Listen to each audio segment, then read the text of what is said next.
உண்மையில மகாபாரதத்துல சொல்லப்படுற அந்த கேரக்டர் எல்லாம் கூட கொஞ்சம் ஆழ்ந்து பார்த்தீர்களானாலுங்க, பீஷ்மர் யாரு? சுயமறுப்பு. துரோணர் யாரு?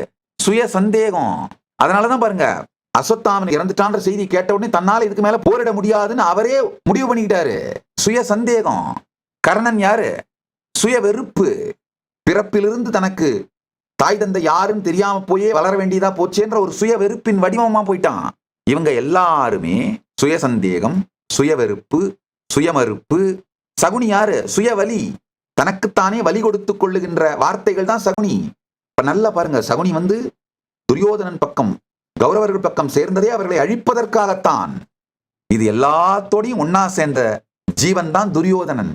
இது எதனோடையும் சேரமாட்டேன், கிருஷ்ணன் தீட்சை அளித்து வழி நடத்தும் குருவான கிருஷ்ணன் மட்டும் போதுன்னு கிருஷ்ணனோடு சேர்ந்த ஜீவன் தான் அர்ஜுனன். இந்த தீட்சையோடு உங்களை நீங்கள் சேர்த்துக் கொண்டால் வெற்றி அடைவீர்கள். இந்த 18 நாள் பாரத யுத்தத்தில், மகாபாரத யுத்தத்தில் வெற்றி கண்டு தீபாவளி என்று பட்டாபிஷேகத்திற்கு தயாராகுங்கள். கைலாசவாசியாக இப்போதே பதிவு செய்யுங்கள். சேனலை சப்ஸ்கிரைப் செய்யுங்கள்.